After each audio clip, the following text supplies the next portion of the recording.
Hi everybody, I'm Mike, and this is Mike Tries Motorsports, the only show on YouTube filmed on an imaginary planet. On today's episode, we bring home the project car. Today, I'll introduce you to the channel's first car.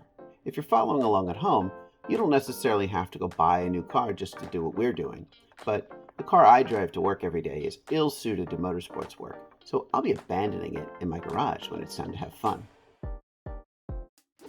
I scoured the web for affordable, mundane, yet interesting, vanilla cars for more than 2 days. I wanted to buy something that any one of our viewers might already have at home. I wanted horsepower, a little bit of horsepower, and of course a manual transmission, but almost anything, even an automatic, would probably work just fine. You know what? I really wanted a manual. So I settled on a 2003 Audi A4 Avant. That's a wagon with a 1.8 liter turbocharged engine, all-wheel drive, and a modest 178,000 miles. I think the wagon format of this car is really cool. Not only is it unusual to see wagons race, Subarus notwithstanding, the car should prove useful in having lots of space to carry all of our gear to the track. I found this one on Facebook Marketplace, about 50 miles away. My dad and I rented a trailer, hooked it up to his truck, and set off with some cash in hand to see if we could work out a deal. The car looked pretty good on the surface, but the seller said the four-way lights would come on periodically, and we didn't really know why. He also said the air conditioner didn't work. Now, I figured the former problem was just related to how he was locking and unlocking the car, particularly since the key fob batteries were dead. I figured the four-way lights coming on was probably just a matter of the dead key fob batteries and triggering the alarm on the car, silently at least. There was no audible alarm, it was just the four-way lights flashing. I've seen this on cars with old key fobs before, or something like that. Anyway, the latter problem ended up being user error, so the air conditioner ended up working just fine. So for the time being, I'll have air conditioning in the car until I decide to remove it to reduce parasitic losses and weight. Oh, and why the trailer? Good question. Well, since I bought the car out of state, and since you can't get a license plate for a car in Pennsylvania until you have a signed title, it was easier to just tow the car home. So, it drove really well.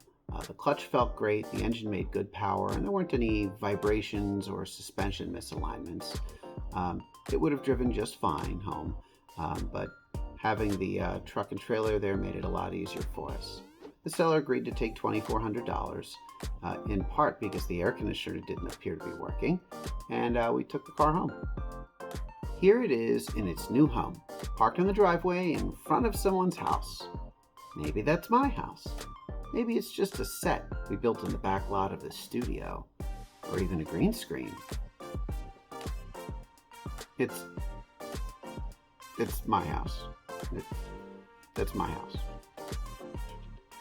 Here's a shot of the rear seat area of the car. The seats look like they're in great condition, and honestly, they're quite comfortable. For a small car, it has lots of room for 4 adults. I don't know, maybe you could fit a bunch of golf bags in here. Who cares? I'm not an automotive journalist. We're going racing.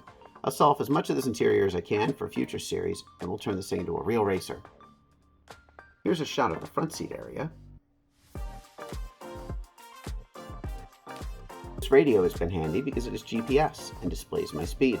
That's great because the speedometer often doesn't, because Audi. But the car is comfortable, and that's going to be important because I'm going to be driving it a lot.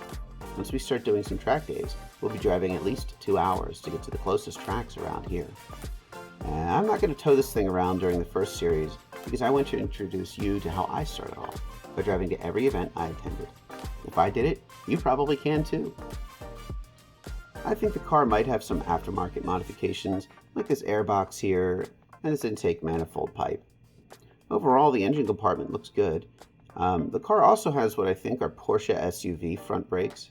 I'm not sure how long I'll keep those on there because the SCCA class this will eventually fit into probably doesn't allow that kind of modification. That's improved touring, by the way. You can hear that it runs a little rough though. This happens on the first start of the day, but it clears up after some time. I suspect two things. First, the valve cover gasket is leaking oil into the spark plug holes, and they are fouling. This clears up after the oil burns off. Second, I think there's a fuel injector issue. One or more injectors may not be closing all the way, causing a cylinder or two to flood as pressure bleeds off. Otherwise, it clears up pretty quickly and runs great. There's a check engine light on, as well as an ABS light and a traction control warning light. I believe the ABS and traction control warning lights are due to a faulty vehicle speed sensor. Sometimes the speedometer doesn't register speed, so this is likely the culprit. I'll replace it in the future. The check engine light is indicating a misfire, which is probably related to all that noise and vibration upon startup that I just showed you. Well, this is odd. The dipstick tube popped out when I tried to check the oil. It took me a minute to figure out what happened. It appears to be a multi-piece tube. The upper half is clipped onto this bracket right down here. It appears to have slipped off the bracket at some point. A little readjustment and I think I've got it secure. Here you can see the upper half of the tube from the side of the engine compartment.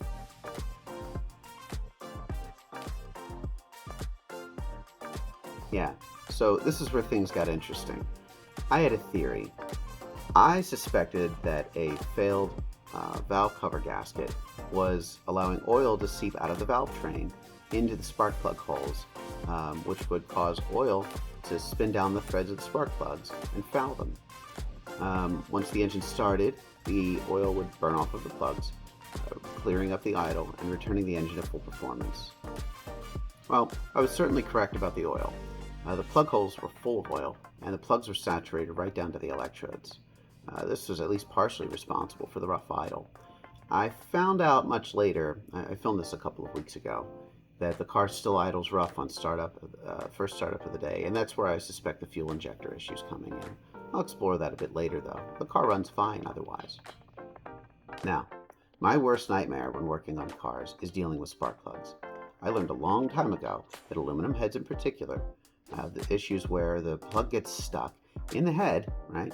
And removing it rips the threads out of the head. I cringed every time I took the plugs out of one of my Miatas, no matter how much anti-seize I used on those threads. Well, worst nightmare scenario realized.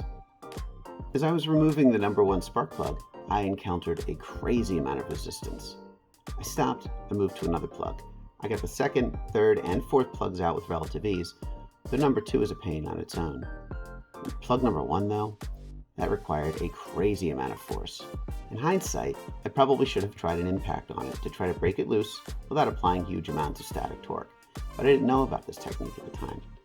Maybe I should have doused it with PB Blaster, though corrosion was not likely the problem here. What I ended up doing was working it back and forth, a little at a time, very carefully, until I snapped the son of off in the head. That's right, I left the threads of the spark plug in the hole and removed only the top portion of the plug. If you've ever wondered what it feels like to be a spark plug, here on your screen you can see down inside the cylinder through the spark plug threads. That little tab you see there, going from the center off to about 3 o'clock or so, is the ground electrode. That's the little part that you bend to set the gap of the plug. So yeah, that's not good. After breaking a bunch of my tools trying to get it out, I eventually found that a square drive easy out, hammered in sharply, was able to twist the thing out.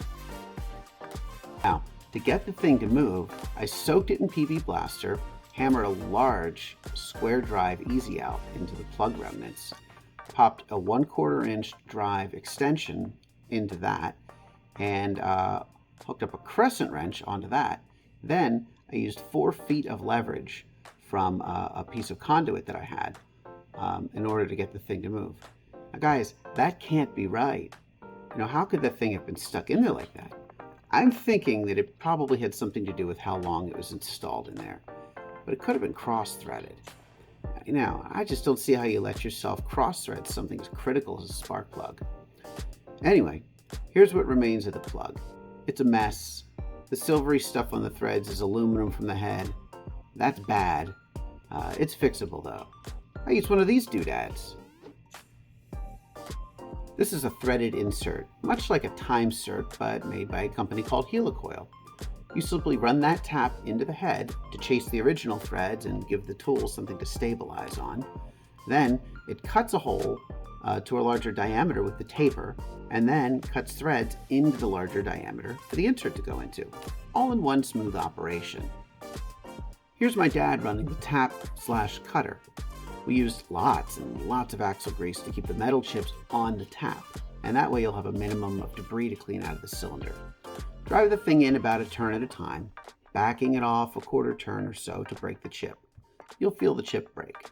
With this kit, it's recommended to use RTV on the sleeve that you install into the cylinder head. Then you simply hammer that anvil into the insert to expand it into the head, and it should stay there forever. This kit was like $40, and it was a perfect fit for the car. One evening, I was reviewing the contents of the owner's manual folder for the car. The little leather-bound book with all the other books inside of it. So I found the service records for the car, and they were filled out cover to cover. And interestingly, I noticed that all of the units that were given were metric. I also noticed that the language was German.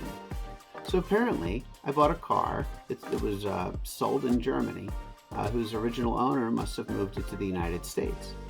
As I thought more about this, I remembered seeing a decal placed on the radiator core support under the hood. So I went out and took a look at it, and it did say 150,000. Great, because the odometer reads 178,000 miles. That means there's only 28,000 miles on the timing belt and water pump, right? Well, it turns out that 150,000 units of distance is actually 150,000 kilometers. That's about 93,000 miles that timing belt was last changed, which means that the timing belt and water pump on the car were well beyond their service life. So I believe you can actually see the decal on the right side of the screen here, although I'm not sure if reading it is going to be easy for you. So I decided to order a timing belt kit. This came with the timing belt, but it also came with a water pump with a metal impeller and a timing belt tensioner as well, an automatic tensioner. And while I was at it, I also got a serpentine belt for the car, as well as a new idler pulley for the serpentine belt, because that bearing felt like it was wearing. Now, the reason I also did the serpentine belt, even though it actually showed no signs of wear, was because it is a colossal pain in the caboose to get either one of those belts off the engine. You need to remove the front bumper and the radiator core support, at least partially, to get access to either. We're going to cover all of that in the next episode, though. And then probably the next episode after that, we're going to take the car to its first motorsport event, an SCCA autocross.